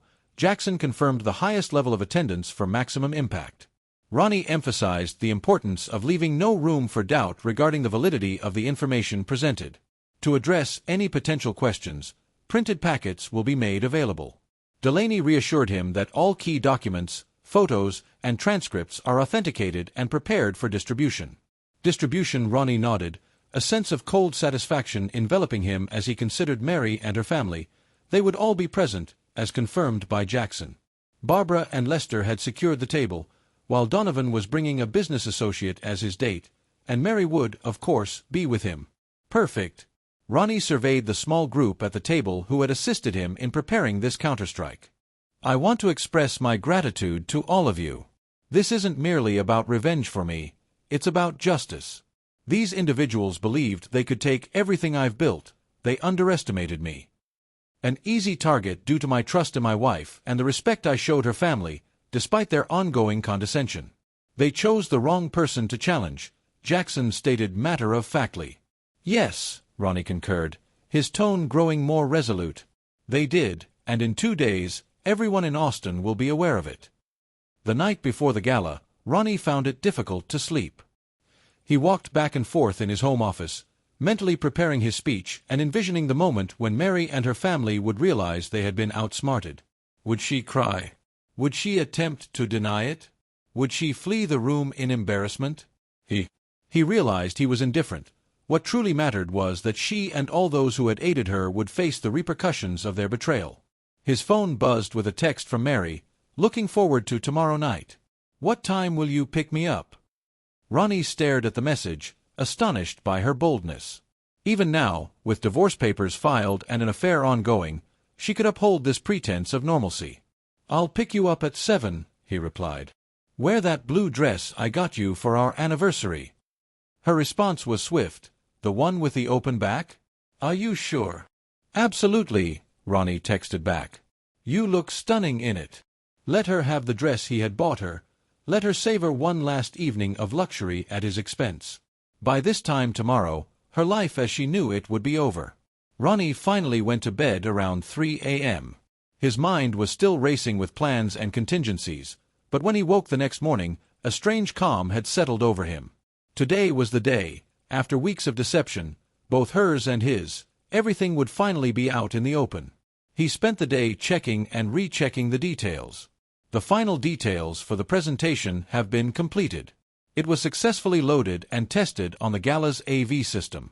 The printed packets are prepared for distribution, and all key players have been thoroughly briefed on their roles. Set to commence precisely at 7 p.m. Ronnie arrived at Barbara and Lester's residence, impeccably attired in a tailored tuxedo, embodying the essence of a successful businessman and philanthropist. When Mary appeared in her elegant blue backless dress, which was worth more than what some earned in a month, he permitted himself a brief moment of authentic admiration. Appreciation filled the air as she radiated beauty, a quality she had always possessed. It was unfortunate that her inner self didn't align with her stunning appearance. "You look incredible," he remarked sincerely while assisting her into the car. "Thank you," Mary responded, a trace of authentic delight evident in her tone. "You clean up pretty well yourself." The journey to the hotel hosting the gala was marked by light conversation, discussions about the weather, mutual acquaintances, and the charity they were supporting. To any bystander, they would appear to be a typical happy couple, creating the ultimate facade right up until the... As they entered the ballroom, Ronnie felt a wave of satisfaction at the scene before him. 300 of Austin's most influential citizens, business leaders, politicians, and socialites all gathered in one place, the perfect audience for what he was about to reveal. "Ronnie, Mary," Barbara's artificially cheerful voice called out as they approached the Caldwell family table. "Don't you both look wonderful?" Ronnie accepted Barbara's air kiss with a practiced smile. "Barbara, lovely to see you. That's quite a dress." "Oh, this old thing," Barbara replied. The dress was undoubtedly new and costly. "You're too kind," Lester offered a curt nod, barely making eye contact. Donovan was already at the bar, likely accumulating a tab that someone else would settle. "I'm going to say hello to some business associates," Ronnie informed Mary. "Would you like to join me?" "I think I'll catch up with Mom for a bit," Mary replied. "Find me for dinner." Of course, Ronnie brushed a kiss against her cheek, the gesture automatic and devoid of warmth, as he made his rounds greeting various attendees. Ronnie then spotted Jackson nearby. AV booth offered a discreet thumbs up. Everything was meticulously arranged. Dinner turned out to be a surprisingly enjoyable event, with excellent food, abundant wine, and civil conversation around the table. Ronnie fulfilled his role flawlessly as an attentive husband, generous son-in-law, and successful businessman, all while remaining keenly aware of the time counting down to his presentation at 4:05 p.m. The charity's director took the stage to express gratitude for everyone's support and to introduce the evening's final speaker. "It is my pleasure to present one of our most generous supporters, a man whose dedication to children's health care has been steadfast. Please welcome to the stage Mr. Ronnie Harrington." The applause was warm as Ronnie approached the podium, scanning the audience until his eyes landed on Mary and her family at their table near the front. They were smiling, unaware that their world was about to change. "Thank you, Dr. Reynolds. Thank you for that kind introduction." Ronnie began, his voice strong and clear, expressing gratitude to everyone for being present tonight to support such an important cause. He seamlessly transitioned into the prepared speech about the charity's work, emphasizing the significance of children's health care and the impact of their donations. The audience remained engaged, nodding at appropriate moments, clearly touched by the stories he shared. As Ronnie continued, his heart began to race with anticipation. He expressed a desire to share something personal with all of you, a lesson he has learned recently about trust. In a moment of revelation regarding betrayal and the significance of upholding one's principles, he pressed a button on the remote in his hand, causing the screen behind him to shift from the charity's logo to an image of Mary and her holding hands across a restaurant table. "This is my wife, Mary," Ronnie stated, his voice taking on a firmer tone, "and this is her lover, R. Calloway, who is also her divorce attorney." A collective gasp resonated through the audience as Mary sat frozen, the color draining from her face, while Barbara's hand flew to her mouth in disbelief. "Many of you know that Mary recently served me with the divorce papers. What remains hidden is that this has been orchestrated for over a year, not solely by Mary but by her entire family." Another click of the remote revealed text messages exchanged between Mary and her mother, outlining their strategy for the divorce. "Dad's right, you need to divorce him before you have kids and get stuck forever," Ronnie read aloud, quoting Donovan's words from that fateful night on the patio. To which my wife responded, "Already working on it. My lawyer says we can take half his business." The silence in the room was palpable. All attention was focused on Ronnie or the Caldwell family, who sat in stunned silence, their expressions shifting from shock to mounting dread. Ronnie proceeded to the next slide, displaying bank statements that exposed Mary's hidden account. While masquerading as a devoted wife, Mary had been methodically draining funds from their joint accounts, $24,000 over the past year. He clicked again, unveiling documents tied to Donovan's shell company. This was the true scheme. Not satisfied with claiming half of my business in the divorce, the Caldwells established a shell company to acquire the remaining half at a price below market value once it became part of the settlement. Murmurs of disbelief and disapproval circulated among the audience. Mary was half standing now, uncertain whether to flee or protest. "But wait, there's more," Ronnie said, his voice adopting an almost cheerful tone. "Allow me to introduce Rhett Calloway, the attorney who has been involved with my wife while representing her in our divorce." The subsequent slides outlined Rhett's history of inappropriate relationships with clients, including affidavits from 2 former clients who had suffered considerable losses in their divorces while associated with him. This constitutes a clear breach of legal ethics. Ronnie articulated to the increasingly unsettled audience that the State Bar Association would receive a comprehensive report tomorrow morning. He paused, allowing the information to resonate, observing the Caldwells huddled together, whispering anxiously. Mary was looking at him with a blend of anger and disbelief. "I am sharing this with you tonight not merely because I want you to. I am aware of the reality, yet I stand firm in my commitment to accountability. The individuals at the Caldwell table believed they could mislead and exploit my efforts, underestimating my strength due to my kindness in the face of their persistent condescension." As Ronnie's gaze met Mary's from across the room, it became clear they were mistaken. With a decisive click of the remote, the screen reverted to the charity's logo. "Now, let us refocus on the true purpose of tonight, supporting the cause. The remarkable efforts of Austin Children's Hospital have inspired me to contribute a personal donation of $500,000 to the new pediatric cancer wing." This announcement, following some surprising revelations, left the audience momentarily in disbelief before they began to applaud hesitantly. As Ronnie stepped away from the podium, his heart raced, yet his thoughts remained focused. The truth had been revealed. As he returned to his table, he noticed people turning to converse, their phones emerging to share the news with others. Mary and her family were in disarray. Barbara was practically hyperventilating, Lester had an ashen face, and Donovan looked like he might be sick. Mary sat frozen, tears streaming down her face. Ronnie didn't return to their table. Instead, he nodded to Jackson, who was waiting by the exit. His part in this evening was done. Let Mary and the Caldwells deal with the fallout on their own. As he stepped into the cool night air, Ronnie felt lighter than he had in weeks. The betrayal still hurt. It would probably always hurt on some level, but the scales have been balanced. Justice, cold and precise, has been served. His phone buzzed in his pocket, a text from Delaney, masterfully done. Heading to Lester's yacht club tomorrow to deliver the evidence of his tax evasion. The IRS will be very interested. Ronnie smiled grimly. The night's revelations were just the beginning for the Caldwells. By this time tomorrow, Lester would be facing a tax audit, Donovan's fraudulent business dealings would be exposed, and Rhett would be fighting to save his law license. As for Mary, Ronnie had. Something unique was arranged for her, something that would make her fully grasp what she had relinquished. Justice is indeed best served cold. Ronnie awoke the morning after the gala to 47 missed calls and text messages, precisely as he had expected that day in his office upon discovering Mary's betrayal. 23 from Mary, 15 from Barbara, 5 from Lester, and 4 from Donovan. Not a single message from Rhett Calloway. Interestingly, he chose to disregard them all, concentrating instead on the text from Jackson, "You made the news." On the front page of the Austin Business Journal's website, a local business owner reveals a divorce conspiracy at a charity gala. Ronnie smiled as he read the article on his phone. The reporter had been meticulous in detailing the revelations from the previous night, including quotes from several attendees.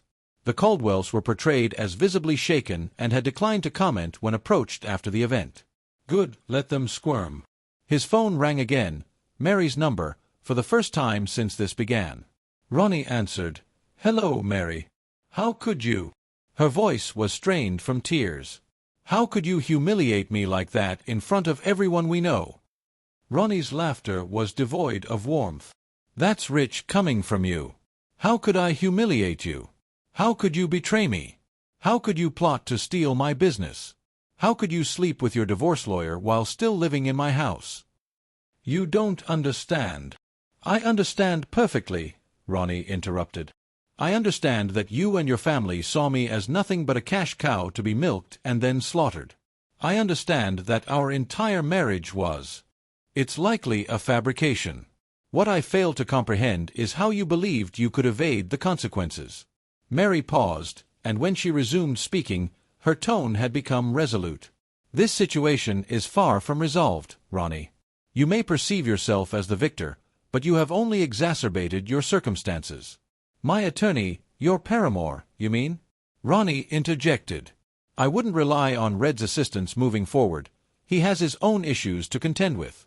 The State Bar Association typically views attorneys who engage with their clients in such a manner unfavorably.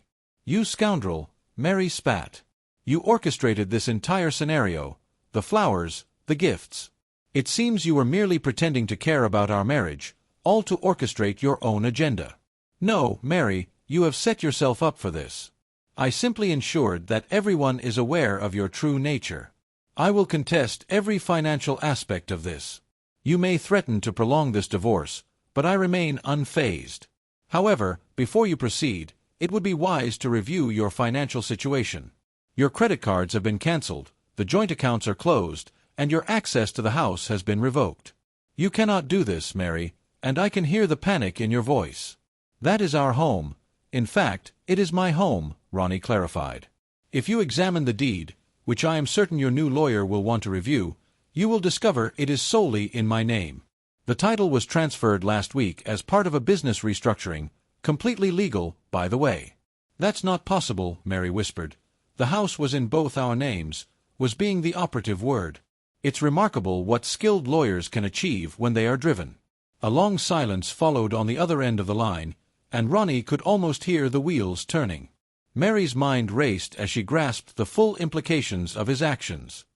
You're lying, she finally stated, though her tone was uncertain. This is just another trick. Check for yourself, Ronnie suggested. In fact, why don't you come by the house this afternoon? I'll have your things packed and ready. My things? You're throwing me out. Did you really think I would allow you to continue living in my house after what you've done? Ronnie's voice was filled with disbelief. Be there at 2 p.m., or I will ensure that everything is donated to charity. He ended the call before she could reply, a sense of grim satisfaction enveloping him. Phase 1 of his plan had been executed flawlessly. Now, it was time for Phase 2, scheduled for precisely 2 p.m. Mary's car entered the driveway of what had once been their home. Ronnie observed from the window as she paused for a moment, clearly summoning her courage before exiting the vehicle. He opened the door before she had the chance to ring the bell or use her key, which was now ineffective. Right on time, he remarked calmly, stepping aside to allow her in. Let her enter. Mary looked unwell. Her eyes were red and puffy from crying, her hair hastily pulled back in a ponytail, and she wore no makeup. Dressed in jeans and a sweater, she presented a stark contrast to her usual polished appearance. "Where are my things?" she asked, avoiding his gaze. Ronnie gestured to a neat stack of suitcases and boxes in the foyer. All there, clothes, jewelry, personal items. I had Jackson's wife pack them to ensure nothing was missed. Mary stared at the pile, seemingly grasping for the first time the finality of what was happening. 5 years of marriage condensed into a few boxes, 5 years of deception. Ronnie corrected her, and at that moment, she finally met his gaze, her eyes brimming with tears. "Ronnie, please can we talk about this? Really talk. No games, no lawyers, just us." "We're way past talking," Ronnie replied, his voice devoid of emotion. "You made your choice a year ago when you began planning this with your family. The time for discussion was before you decided to betray me." "I made a mistake," she confessed, desperation creeping into her tone. "A terrible mistake, but we can fix this. We can begin anew." Ronnie studied her, questioning whether she truly believed her words or if this was merely another tactic. "Start over after you attempted to take everything from me, after you were with another man, after you colluded with your family to ruin me? I'll end things with Rhett," Mary promised swiftly. I'll sever ties with my family if necessary. I'll sign whatever you require. Just don't discard what we once had." For a fleeting moment, Ronnie allowed himself to envision forgiveness, rebuilding their marriage, and striving to find a way forward. A way forward, but the trust was irreparably broken. There was no going back. "What we had was a lie," he said finally, "and even if it wasn't, it's gone now. Some things can't be fixed, Mary. Some trails cut too deep." Mary's face crumpled, real tears flowing now. "Please, Ronnie, I love you. I've always loved you." "No," Ronnie said quietly but firmly. "You love what I could give you. There's a difference." He stepped back, putting more distance between them. "Your things are there. Take them and go. My lawyer will be in touch about the—" Mary inquired about the divorce proceedings, her anger starting to overshadow her tears. "You've left me with nothing. You have your job, your family, your lover." Ronnie shrugged. "That's more than you intended to leave me with." Mary looked at him, understanding the extent of his awareness regarding her intentions. "You've been watching me, investigating me." "Of course I have," Ronnie replied. "Did you think I wouldn't fight back once I realized what you were doing? Did you think I'd just let you and your family take everything I've built?" "How did you find out?" Mary asked, genuine curiosity evident in her voice despite the situation. "What gave it away?" Ronnie considered not telling her but decided that the truth might be the best approach. "I overheard you and Donovan on the patio the night your family came for dinner. I was already working on it. My lawyer says we can take half his business too," he recalled. Mary blanched. "That long ago? You've known since then?" Ronnie confirmed. "Every flower, every gift, every dinner date after that was part of my plan, while you thought you were manipulating me. I was always 3 steps ahead of you." The realization seemed to physically impact Mary, causing her to stumble slightly and grab the wall for support. "So it was all fake. Everything you said about wanting to save our marriage, just like your love for me, was fake." Ronnie responded without sympathy. "Seems fitting, doesn't it?" Mary straightened, anger now fully replacing the tears. "You're going to regret this, Ronnie. You may think you won, but this isn't over." "Actually, Mary, it is over." Ronnie's voice was calm and confident. "The family's reputation is in disarray, your partner is on the brink of professional collapse, and your finances have been severed. The house belongs to me, and the business remains secure. What do you believe you can do to me now?" Mary had no response. She looked at him, a blend of anger and resignation in her gaze. "Take your belongings and leave," Ronnie reiterated. "There is nothing left for you here." Without uttering another word, Mary started gathering her suitcases and boxes. Ronnie observed her quietly as she struggled to load everything into her car, making no attempt to assist her. This was her burden to bear. Bear both literally and figuratively. When the last box was loaded, Mary turned to face him one final time. "You know what the saddest part is? I really did love you once." "If that's true," Ronnie replied, "it makes what you did even worse." He closed the door without waiting for her response, listening as her car started and backed out of the driveway. Only when he could no longer hear the engine did he allow himself to truly feel the emotions that had been building, not just anger and satisfaction, but a profound sense of loss for what was. It could have been different if she had truly been the individual he believed her to be, but that version had never been real. The genuine Mary had revealed herself through her actions, and now she was confronting the repercussions. Ronnie's phone buzzed with a message from Jackson Delaney. The tax evasion evidence had just been delivered to the IRS, and Lester should expect a call within the hour. The wheels of justice were in motion, and the Caldwells were just starting to grasp the full implications of their misjudgment in crossing Ronnie Harrington in the days following the gala. Unfolded precisely as Ronnie had orchestrated, with the Caldwell family's meticulously built world disintegrating bit by bit. Donovan was the first to succumb the morning after Mary gathered her belongings. The Texas Securities Board revealed an investigation into his business dealings, fueled by the evidence Jackson had uncovered. Fraudulent investment schemes, misappropriated funds, and falsified financial statements were all damning. By noon, Donovan's office had been raided, his computer confiscated, and his accounts frozen. Ronnie observed the coverage on the local news revealed a sense of cold satisfaction. Donovan had consistently regarded him with disdain, treating his achievements as if they were somehow unearned due to his hands-on work. Now, the reality was clear. Donovan was the one deceiving others. Following this revelation, Lester was next. True to her word, Delaney provided a detailed dossier on his tax evasion to the IRS. The audit was prompt and meticulous, uncovering years of undeclared income, illegal deductions, and offshore accounts intended to conceal wealth from the government. The Austin Chronicle reported on the unfolding situation.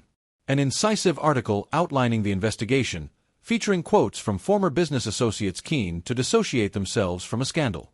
Lester's country club membership was discreetly revoked, and invitations to charity boards were withdrawn. The social ostracism that the Caldwells had always dreaded had now become their reality. Barbara's decline was more understated but equally damaging. As the matriarch who had taken pride in the family's social standing, she now faced exclusion from the very circles she had once frequented. Lunch invitations ceased, text messages remained unanswered, and the women who once valued her insights now avoided her presence. Then came R. Calloway. As promised, Ronnie had submitted all evidence of his ethical violations to the State Bar Association. The investigation proceeded swiftly and decisively, resulting in Rhett's law license being suspended pending a full hearing. However, the harm to his reputation was already irreversible. No law firm would consider him, and no client would place their trust in him. His career, meticulously constructed, lay in ruins. Relying on charm and connections instead of integrity ultimately led to Mary's downfall. Without access to Ronnie's assets, her financial situation declined swiftly. Although her salary at the marketing firm was considerable, it fell short of sustaining the lifestyle she had grown used to. Her credit cards reached their limits within weeks, and the rent on her quickly secured apartment took up the majority of her income. To make matters worse, her professional reputation was in tatters, compounded by the public knowledge of her affair. Her divorce attorney, while scheming to seize her husband's business, had caused a stir throughout Austin's business community. Clients at her firm began requesting different account managers, and colleagues started to avoid her in the hallways.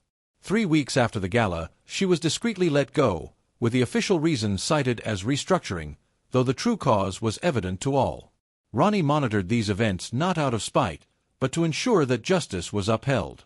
He found no satisfaction in their misfortunes. He merely believed in accountability. They had attempted to eliminate him, and now they were facing the consequences of their own actions. 4 weeks after the gala, Ronnie was working late at his main shop when Lisa buzzed him on the intercom. "Mr. Harrington, there's someone here to see you. They say it's important." Ronnie glanced at his watch. It was nearly 8 p.m. "Who is it?" "Mary Caldwell. Sir, your ex-wife." Lisa's hesitation was understandable. The divorce wasn't final yet, though the proceedings were moving swiftly due to Mary's increasingly desperate financial situation. Ronnie considered. He considered turning her away but ultimately decided against it. Whatever she wanted, he might as well hear it and be done with it. He allowed her to enter. The woman who stepped into his office bore little resemblance to the polished, confident Mary he had married. Her clothes were simple and slightly rumpled, and her hair, once professionally highlighted, was now pulled back in a basic ponytail. However, it was her eyes that revealed the most significant change. Entitlement and calculation had been replaced by a haunted, desperate look. "Thank you for seeing me," Mary said, remaining standing even when Ronnie gestured to a chair. "What do you want, Mary?" he asked directly. "I thought our lawyers were handling everything." "They are. This isn't about the divorce." Mary shifted uncomfortably. I need help." Ronnie raised an eyebrow. "Help from me? That's rich." "I know I have no right to ask," Mary admitted, "but I don't know where else to turn. I lost my job. My accounts are frozen because of the investigation into Donovan's finances. They think I might have been involved. My parents can't help because of Dad's tax issues. I can't even make. This month's rent is a pressing issue, and I find myself troubled by the coldness in Ronnie's voice. "You made your choices, Mary, and now you must face the consequences." "I understand that what I did was wrong," Mary said, tears welling in her eyes. "I was greedy, foolish, and unkind, but I am pleading with you for mercy, not for myself, but for my parents. They are on the verge of losing their home, and my mother is in the hospital due to stress-related heart issues." Ronnie scrutinized her, attempting to discern whether this was yet another attempt at manipulation. "Your parents plotted against me, and now you expect me to assist them? Maintain their residence. Do you understand how absurd that sounds?" "I do," Mary admitted, a tear tracing down her cheek. "But they are still my parents, Ronnie. They are elderly and frightened, having lost everything else: their friends, their social status, their retirement savings. The house is all they have left." For a brief moment, Ronnie felt the urge to withhold assistance. He had moved beyond that, yet the temptation to throw her pleas back at her, to remind her of how she and her family had intended to leave him with nothing, lingered. But what would that achieve? He had already triumphed. They were already. Facing the repercussions of their choices, he stated firmly, "I'm not providing your parents with any financial assistance. Not now, not ever. However, I will share this. My cousin Delaney is contesting the federal tax lien on their house. If they can demonstrate that they have settled their actual debt, excluding penalties and interest, the property could potentially be safeguarded under homestead exemption laws." Mary's eyes widened slightly. "Why would Delaney take that step?" she inquired. Ronnie clarified, "She's not doing it for their benefit. She's pursuing it because it's an intriguing legal challenge for her firm. However, the final outcome could prove advantageous for your parents if they are truthful about their actual income for once." "Thank you," Mary whispered, fully aware that this was the extent of assistance she could provide. "I'll inform them," she said, turning to leave but pausing at the door. "For what it's worth, Ronnie, I apologize, not just for being caught, but for my actions. You deserve better." Ronnie met her gaze with unwavering resolve. "Yes, I did." After she departed, Ronnie remained in his office for an extended period, contemplating the encounter. He felt no satisfaction from witnessing Mary being brought to account. There was no joy in her suffering, yet he felt neither pity nor regret. She had made her choices, as had her family, and now they were all living with the consequences. His phone buzzed with a text from Jackson. "Everything okay? Just saw Mary leaving." "All good," Ronnie replied. "Just tying up loose ends." In many ways, Mary's visit had marked the final scene in a narrative reaching its natural conclusion. The Caldwells had been exposed, justice had been served, and Ronnie had emerged not just intact but stronger. He had protected what was his. He had demonstrated to all who had underestimated him precisely who he was, and perhaps most importantly, he had affirmed to himself that betrayal could not defeat him. The divorce would soon be finalized, severing the last legal ties between him and Mary, allowing him to genuinely embark on the next chapter of his life, wiser, more cautious, but ultimately unyielding in the face of the storm that had sought to dismantle him. 6 weeks after the gala, on a crisp autumn morning, Ronnie stood in the courtroom as the judge officially dissolved his marriage. The marriage to Mary Caldwell concluded with a swift and uneventful process. Mary's attorney, a serious elderly gentleman who had taken over from R. Calloway, consented to all of Ronnie's terms, acknowledging that his client held no leverage to negotiate further. Mary remained on the opposite side of the courtroom, attired in a modest navy skirt suit that had clearly seen better days. Throughout the proceedings, she refrained from speaking, simply nodding when inquired if she comprehended and accepted the terms of the settlement. Ultimately, she would depart with nothing more than her personal belongings. A small lump sum that Ronnie had decided to provide was not out of generosity, but rather to conclude this chapter in a definitive manner.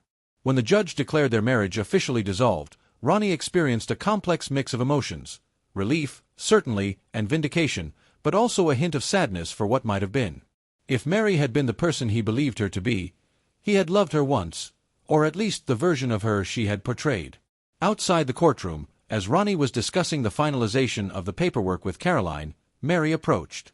She appeared as though she wished to express something, perhaps extend one last apology or clarification, yet Ron H. merely offered a polite nod, a courteous acknowledgement, and redirected his attention to his attorney. From the periphery of his vision, he noticed Mary's shoulders droop slightly before she departed. It was definitively concluded. Later that evening, Ronnie returned to the residence that had previously belonged to both of them but was now undeniably his. In the weeks following Mary's exit, he had redecorated, eliminating every remnant of her presence with new furniture and artwork. The color scheme represented a tangible expression of the new beginning he was crafting for himself. As he poured his celebratory whiskey, the doorbell rang. Intrigued, He checked the security camera and saw Barbara Caldwell on his porch. For a moment, he contemplated ignoring her, but his curiosity got the better of him. "Barbara," he said flatly as he opened the door, "this is unexpected." She appeared older than he remembered, the stress of recent weeks leaving deeper lines around her eyes and mouth. Designer clothing and a perfect coiffure complemented her simple pants, suit, and hair that showcased its natural gray. Ronnie, noticing her change in demeanor, felt her voice lacked its usual commanding tone. "May I come in just for a moment?" Against his better judgment, Ronnie stepped aside to allow her entry. He guided her to the living room but refrained from offering a seat or a drink. This was not a social visit, and he would not pretend otherwise. "What do you want, Barbara?" he asked directly. "I came to thank you," she replied, surprising him. "For what?" "You told Mary about the homestead. Exemption Delaney's firm is currently representing us, and they believe we may have a chance to retain the house." Ronnie shrugged, stating that the decision was Delaney's, not his. However, he noted that it wasn't necessary to inform Mary about it. Barbara pointed out that they could have lost everything, but Ronnie clarified that was never his intention. He sought justice, not revenge, emphasizing the distinction. Barbara nodded slowly, beginning to grasp that concept. After a moment of hesitation, she continued, expressing her desire to apologize for what they did and for encouraging Mary's actions, which she now recognizes as unforgivable. She then asked, "Why did you do it, Ronnie?" With genuine curiosity, I inquired about my treatment of Mary and her family, despite the way I was treated in return. "Why attempt to undermine me?" Barbara averted her gaze, shame evident in her demeanor. "It wasn't truly about you, it was about control. Mary was the first in our family to marry someone self-made, someone outside our social sphere. I feared she would change, that she would distance herself from us. So, I gradually turned her against you, and the business plan to take half and then acquire the rest for a fraction of its worth was Lester's idea," Barbara confessed. "He consistently harbored resentment towards your achievements, how you managed to create something from scratch while he was given everything yet still found it difficult to sustain. He believed that by taking control of your business, he could somehow affirm his own worth." Ronnie shook his head, feeling both disgusted and unsurprised. As for Mary, she was simply caught up in the situation. "No," Barbara interjected, meeting his gaze. "Mary made her own decisions. She could have declined our offer, could have remained loyal to you. She chose otherwise." The stark reality of the situation lingered in the air between them. Mary had opted for betrayal instead of loyalty, greed over integrity. Love, regardless of her parents' influence, ultimately shaped her decision. "I don't expect forgiveness," Barbara continued after a moment. "I don't deserve it, but I wanted you to know that I understand now what we did to you, and I am truly sorry for my part in it." Ronnie studied her, searching for signs of manipulation or insincerity. He found none, just an elderly woman confronting the consequences of her actions, attempting to make peace. "I appreciate your apology, Barbara," he said finally, "but you're right. I can't forgive what was. It was not accomplished by you, nor by Lester, and certainly not by Mary. Some betrayals leave scars too profound for forgiveness." Barbara nodded, acknowledging his response. "I understand," she said, moving toward the door, then pausing. "For what it's worth, Ronnie, you would have made an exceptional father, far better than Lester ever was." Her words struck Ronnie unexpectedly, resonating with dreams he had envisioned for his future. Marriage, children, a family legacy, dreams that had been shattered by her betrayal. "Goodbye, Barbara," he said, his voice steady yet not unkind. "I wish you well, but our paths will not cross again." She replied simply, "Goodbye, Ronnie." After she left, Ronnie returned to his whiskey, sipping it slowly as he reflected on Barbara's visit. Her apology changed nothing. The damage was done, and the relationships were severed beyond repair. However, there was a certain closure in hearing her admit the wrong that had been done, in knowing that she recognized the gravity of their actions. His phone buzzed with a text from Delaney, finalizing the Caldwell homestead exemption case. Tomorrow should protect the house, but nothing else that worked. "For you, yes," Ronnie replied. "Let them keep the house, but ensure they comprehend that it's not mercy, it's justice. They must pay exactly what they legally owe, not a penny less." "Understood," came Laney's response, "and congratulations on the divorce being finalized." You're finally free. The word resonated with Ronnie. Free from Mary's deception, from the Caldwells' manipulation, from the weight of betrayal he had carried these past months. He walked to the large windows overlooking the city lights, whiskey in hand. In the reflection of the glass, he could see himself standing tall, unbowed, stronger for having weathered the storm. The man staring back at him was not the same one who had overheard that fateful conversation on the patio. That man had been trusting, perhaps naive. This man was wiser, more cautious, but also more confident in his own strength. Mary and her family had attempted to take everything from him. Instead, they had lost everything themselves. Not because Ronnie had set out to destroy them, but because justice has a way of finding those who deserve it. There would be no forgiveness was not an option, not now nor ever. Some betrayals were simply too deep. However, there would be healing, growth, and eventually a new chapter. Ronnie Harrington had endured the most profound betrayal of his life and emerged victorious. Whatever challenges lay ahead, he would confront them with the same resilience and determination that had carried him through this ordeal. The game of deception had concluded, and against all odds, he had triumphed. 3 months after the divorce was finalized, Ronnie stood on the balcony of his new penthouse, overlooking the Austin skyline. The winter air was crisp, carrying the scent of pine from the Christmas decorations in the streets.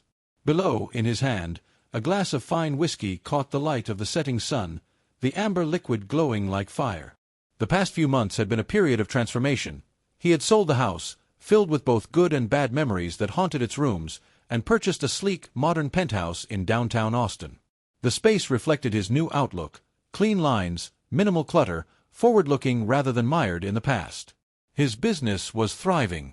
Scandal that might have damaged his reputation had instead burnished it. People respected how he had handled the betrayal with dignity, strategic thinking, and ultimately a measured response. New clients sought him out, impressed by the man who had outmaneuvered those who tried to destroy him. Jackson approached, joining him at the railing. "Quite a you," he commented, his breath forming small clouds in the cool air. "Worth every penny." Ronnie agreed, sipping his whiskey. "Everyone's here," Jackson said. "Delaney just arrived with her husband." Approximately 20 individuals were present. Ronnie acknowledged that tonight marked the housewarming celebration for his new residence. However, it represented much more. It was a commemoration of his fresh start, surrounded by those he now recognized as trustworthy. "Any updates on the Caldwells?" Ronnie inquired, not from concern but from simple curiosity. Jackson shrugged in response. Lester successfully negotiated with the IRS, retaining the house but liquidating most of their other assets.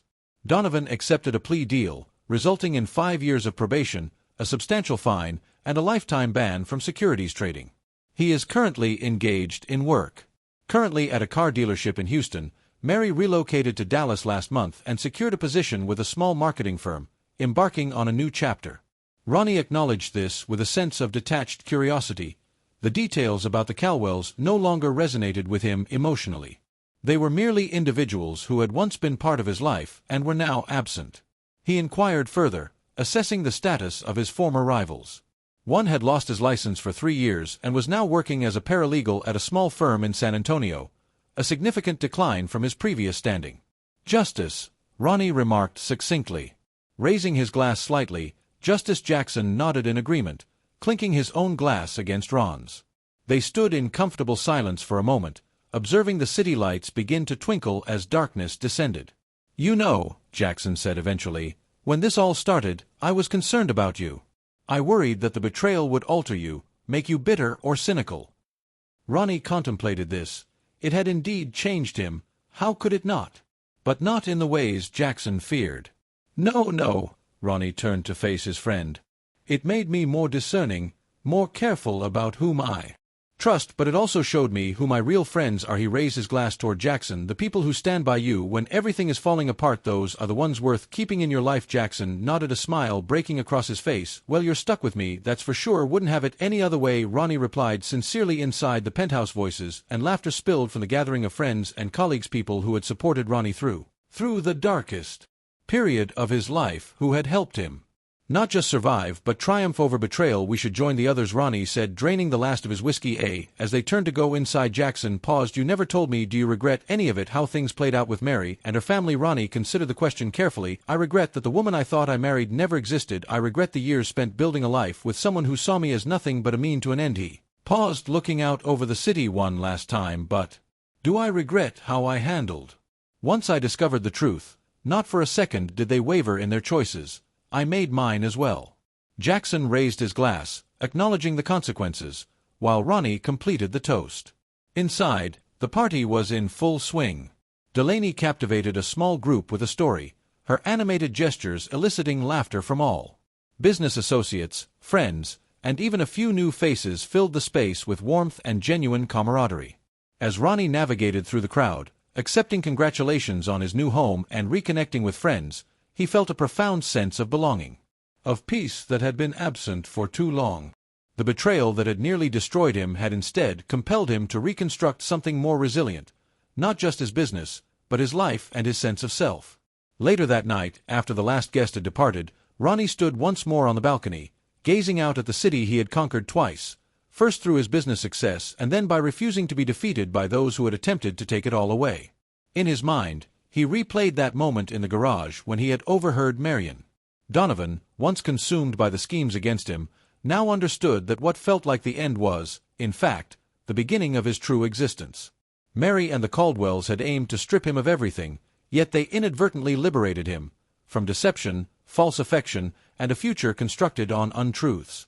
In their attempts to ruin him, they only succeeded in their own downfall. Ronnie Harrington smiled as he departed from the view, stepping into his new residence.